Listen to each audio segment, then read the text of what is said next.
Hey y'all, today we got in a set of 70-inch emergency strobe light strips for construction vehicles.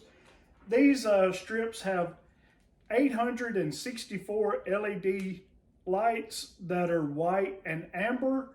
These will also do the flashing hazard safety lights for construction vehicles. They're flexible and waterproof and super easy to install. In the box, you're going to get the 2 strips. You'll get 10 zip ties, 10 clips to help secure them in place, and 24 screws. You'll also get the power plug, both the light strips, and also control the patterns and the power on and off. So let's go out and install these and see what they look like.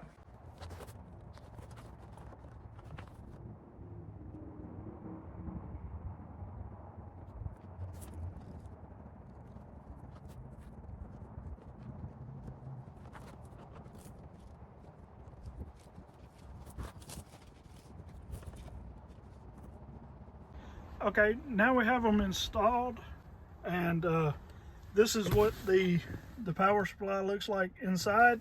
You have your switch and then your buttons for the control, the patterns, and we'll wait till it gets a little bit darker and then we'll bring it out and show you what they look like in the dark.